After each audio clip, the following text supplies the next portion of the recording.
All right, what's up everybody? Brian Tong here, and you see this lovely backdrop. If you can't read the letters, well, I'm gonna tell you what it says. It's WWDC. We're here for WW24, and these are kind of like my first reactions from the keynote. This is not gonna be able to talk about every single feature. Did you see how many things they talked about? They talked about a whole lot. So obviously, the biggest thing, the top leading thing that we all have to talk about is Apple Intelligence. And Apple's tagline for this is AI for the rest of us. What I thought was really interesting about this is that, the whole focus on personal context. We've seen AI voice assistants. We've seen what ChatGPT is doing with AI. We've seen what Google's doing with AI. But one of the key things that we'll have to see how this plays out in person. I'm gonna have to actually use the tools and see what it feels like. But there is definitely something to say that Apple's approach, they are really trying to approach it differently because they have all this integration between all of their apps, the ability to find information without having to outright say it. They used examples like, oh, when's my mom's flight coming in? Immediately pulling up that information. So if we're really diving deep in this is just scratching the surface, and you can only imagine how much better this could potentially get as time goes on. But they're right now, right? They're planting the seeds. But if this experience with Apple Intelligence just feels more personal than I ever have already, and it feels like this phone knows me better. We obviously can rely on how they handle security. This could definitely be a differentiator that maybe Apple wasn't first to the market with AI, but is bringing something different that's actually beneficial. And when I say beneficial, I think that the tech world can sometimes poo-poo these things like, oh, what's gonna be that different? But I even look beyond that, like how is it gonna help someone like my mom, my nieces, my nephews, because they're bigger, that audience is bigger than the hardcore tech geek. But what we saw from Apple Intelligence, I think it's definitely intriguing, and it's just gonna be up to us to play with these devices and see where they go. The other fun thing, I think if there's one thing that I know everyone that is watching this and everyone that is not watching this that has an iPhone is gonna use, it's gonna be Genmojis, okay? People are poo-pooing, oh, what's so great about generative AI emojis? You're telling me you're not gonna use that every single freaking time. The group chat is gonna blow up. And I think it's gonna be fun to see generationally, right? Different age groups. They're gonna use Genmojis different than some of us older folks, and then different than some of the older folks. And it just brings something new, something fun, and that has gotta be the #1 consumer feature that came out of these announcements here at WWDC for iOS 18. Image Playground, be able to enter in text and create images on the fly. There are like 3 different styles. I think one was a sketch, one was more like a cartoon style, but Apple's generative AI is not trying to do too much, but it's doing some fun things that are actually applicable that people will use. So now when I look back at this line of AI for the rest of us, it does apply more than you think, and at first when I saw it, I was like, oh, that's kind of cheesy, whatever. But I think there's absolutely something there. You also have another feature with their generative AI stuff, Image Wand, where if you're using something like a Keynote and you have a rough sketch, you circle it. It essentially looks at that and interprets what it is and then suggests different images that are a lot more polished and cleaner. I think what's interesting here is you'll see a lot of other tools with generative AI photos of really completely building photos and imagery from scratch. Apple's doing that to a certain degree, but it still has this kind of a cartoon, playful flair to it. It's not trying to make like an image that is going to, I guess, deceive someone or look so realistic right now that you weren't sure, is this a real image from someone or is this something that's been made up? So those 3 things for their generative AI stuff inside of Apple Intelligence: Genmoji, Image Playground, and Note, and the Image Wand. I think they're intriguing. I think there's things that people, and when I say people, I say generally, all of us are probably going to use. Now I have notes here because these are just the first reactions. Another thing they showed off with Apple Intelligence is the writing tools. So the ability to rewrite, proofread, summarize text, highlight a batch of text, and essentially wherever there's a cursor or wherever there's text, you'll see this little like blue logo. I don't even know what the logo, I can't describe what it is, like a swirly majigger logo. You click on it and then it gives you different options to change the tone, to make it more succinct, to even summarize something that might be really long. Maybe someone's like, hey Brian, you're talking so much, I'd like you to summarize this video.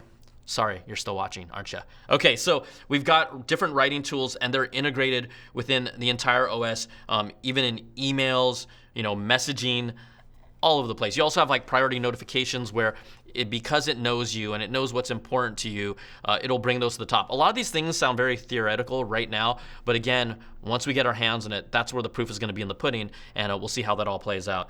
You also have Siri, and this new effect where typically when you hold the button on the top right, now you'll see the little Siri logo at the bottom. Now you're getting this kind of fringe glow around the edges, and you're going to be able to use more natural language to speak to it. So before, sometimes you put in a Siri prompt, you had to be very specific in how you spoke. Well, if I say a wrong word or make a mistake and I want to correct it within that sentence. Let's say I said, oh, can you go shopping and get me some eggs, but I really didn't mean eggs. I said, oh, not eggs, bacon. It'll be able to know that and understand that without you having to redo the whole prompt. So I think there's something there like trying to make this feel as natural as possible. But personal context, this is the key with what Apple's doing with their Apple Intelligence. It's all about trying to make this feel integrated with your life, and we will see how that plays out over time. But the examples that they showed us with the Siri prompts, I thought it was pretty intriguing. Again, you talk about all these features I just talked about separately. They may not feel like that big of a shift, but as you start peppering these things here and there, you're going to start feeling like your phone is different. And that's why I love WWDC, because this is about the software that affects the products that we have and do actually change the momentum of how we do things. I thought last year's iOS 17 surprised me with how much I used a lot of those features, and I was like, wow, that actually turned out a lot better. So Apple Intelligence, I'm excited for it, but also I need to actually use it before. So I'm gonna give them a good apple on what they've shown us, but we'll see what it's like in practice. Now, I also have to remind you, last year at WWDC, remember AirPods Pro? They got completely revamped with adaptive audio, personalized audio. That was without even having to buy anything new. Your AirPods Pro just leveled up. Well, you know what? They did it again here, because now you're getting this ability for Siri interaction prompts. So what does that mean? Let's say you got a call in your AirPods Pro and you don't want it, you just nod your head no. If you want to take the call, nod your head yes. This is all just a fun little software update. And then even more important, voice isolation for AirPods Pro. So if you're in a really noisy environment, it just cleans up that audio for you. So in basically 2 years, the AirPods Pro have leveled up twice without you having to buy a single thing. That's one of the things that I love about the software improvements here at WWDC. If there was probably the most practical and best upgrade here at the event, it had to be what happened with AirPods Pro. If you're talking about photo editing, I gotta say it's a little more on the basic side. Their feature is called cleanup.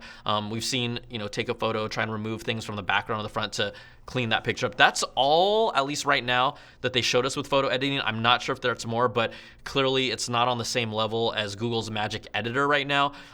I didn't expect it to be just because of when they're coming into the game, but if you're gonna say, okay, that's a nice add-on, but it's nothing that I would say elevates them above what we've seen from others. If you're talking about what is elevating them and differentiating them from others, it's really this whole Apple Intelligence and personal context. Of course, the biggest partnership that we talked about here that was rumored and actually happened, Apple is announcing their partnership with OpenAI and then integrating ChatGPT into Siri and other functions. So how does that really work? Well, what you're going to be able to do, this is going to happen in iOS 18, iPadOS 18, and macOS Sequoia. If there's prompts or questions or tasks that require the assistance of ChatGPT, because let's be honest, it's a lot more sophisticated at this point. There's a reason why Apple partnered with them. It will then go out. It'll always ask you before you use ChatGPT if you're going to allow them to basically kind of go outside of Apple's walls to use that platform to help you out. It is integrated into it, but this is going to be really interesting because they are, the cat's meow. They're kind of the darling of AI and really brought it to relevance, not only in the tech space, but now a little more in the consumer space. You can even play around with ChatGPT on your phone right now as a standalone app, but this is going to be integrated directly into the OS and allows things for, image and document understanding, and definitely elevates what is possible. Here's a really interesting thing here.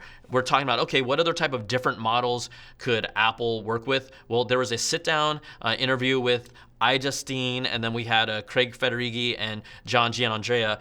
And in that interview, they talked about a lot of things and just gave us a little more context of what was at the keynote. But the biggest thing that they actually said is they called out that they're looking forward to bringing different models to work with, like Google Gemini. This is the first time they've gone on the record to even say Google Gemini and being a potential partner. And Craig Federighi expanded on the fact that Apple will be looking to work with different models that may excel in different things. So this is not the first that we've seen with Apple partnering up with other companies. And we'll just see how that evolves. But I think it is a big win for consumers to get OpenAI's ChatGPT 4.0 on the iPhone.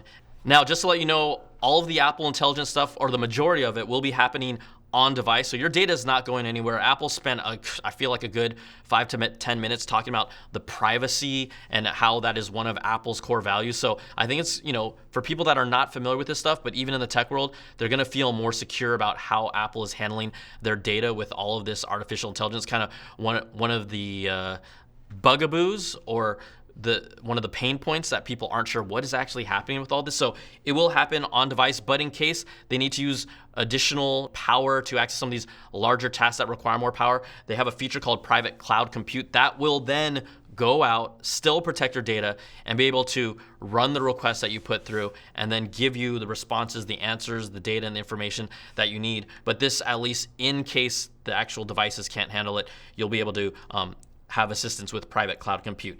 Now, the big thing here is, what devices will Apple Intelligence work on? They announced that iPhone 15 Pro and later, so that would include new iPhones 16 and beyond that are coming out later this year. Someone asked me, not iPhone 15, iPhone 15 Pro and beyond. And then if you have a Mac or an iPad with an M1 chip or beyond, that will also be able to use Apple Intelligence. Apple Intelligence will be available sometime later in the fall as a beta. So you can download the betas of iOS 18, iPadOS, WatchOS, all that right now and put it on your device. But Apple Intelligence will be coming sometime later in the fall as a beta. So we won't be able to use it just yet, but it is coming. So I just want to let you all know, some of you that are rushing out to get it, you won't be able to use it, at least not right now. Now, if we talk about some of the other features and things that we saw at the keynote, I'm not going to be able to cover everything, so don't hold this against me. But I don't know if you could tell, the biggest applause, the most unexpected thing that happened here, biggest applause, was iPadOS. Would you have guessed that coming in this keynote? There's no way you would have, but you know what impressed everyone? The use of the new Apple Pencil, and Apple, they freaking did it. What is it like? Was it 11 or 14 years? I can't remember. It's been at least over a decade. iPad gets a freaking calculator for the first time. But here's the thing. Apple isn't just going to give us a calculator. Using the Apple Pencil, you can now write out equations, but not just hand draw them. The equations that you write down, if you change a variable, if you change a number, and you have the equal sign in the output, that changes in real time. They showed how it could make charts and graphs based on your data. You have a row of numbers, draw a line under it, and then it knows it'll just be a total. This was just taking a calculator and more turning the iPad into this calculator tablet almost on the fly. That was really impressive. And then the other thing, you have Smart Script. This allows your handwriting using the tools and machine learning. Your handwriting style will be able to be recreated on the iPad within iPadOS 18. So let's say I have a paragraph and then I have some sort of an email and I copy that text. Once I paste that text next to my handwritten stuff, it will look like my handwritten text. Is that kind of crazy? Is that wild? You can do all different types of things of manipulating the text in iPadOS, move it around, scribble to cross it off. But the biggest applause at WWDC 24 was for iPadOS. Now, I have some other things that I want to touch upon briefly as I look at everything. We obviously, if we're here at WWDC 24, we've got to talk about iOS. Messaging gets a big bump up. You have the emoji tapbacks, but now you're going to also be able to involve Genmojis, which is cool. A new text effects for animations. I thought the customization of being able to move everything around in different ways and also change the colors of them on the home screen, I think it's nice. Even getting dark icons, it's like, we know dark icons have been around for a while. but they're finally here in iOS. It just took iOS 18 to bring them to the table. Also, the ability to customize your control center, that's going to be helpful for some users. The biggest thing for me, yes, RCS messaging support as well. They're just kind of mentioned, but it's something that we've been talking about for a while here on my videos. That is coming in iOS 18. And I think the coolest feature, it has to be messages via satellite. So if you're in an area that has no signal, specifically for hiking, you'll be able to connect to a satellite. This is not anything about SOS emergency stuff. This is just sending messages using their satellite link connection. They didn't say if there was any fee involved or subscription, but we'll see how that plays out. But iOS 18, solid update, but I think it's also it's a combination of that with the artificial intelligence bumped inside. I did say they led with visionOS, and as someone who uses the Apple Vision Pro, I still use it, to be real with you, maybe once a week I just like to jump in for about 20 or 30 minutes. They did a lot of cool things. You can now, yes, customize and move your home screen and icons around. There's new gestures where instead of going up to the top for control center or pulling up your home screen, you can open up your hand, click, it'll appear. You can put your palm down, pinch, and show up control center. But the biggest thing, Mac virtual display enhancements, super ultra wide workspace.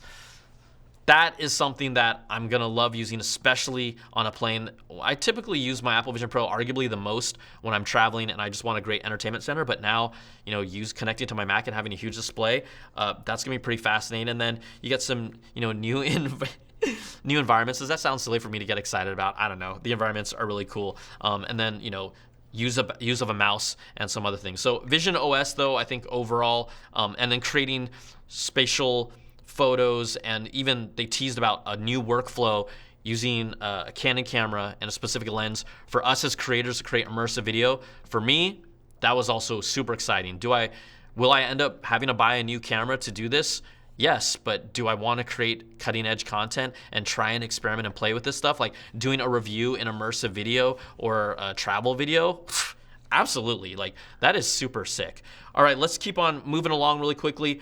WatchOS itself, there's this new feature called training load that you can allocate what your energy level is, the difficulty of your training to increase it, improve it, to push yourself. So this is almost like learning your routines and how you can get better.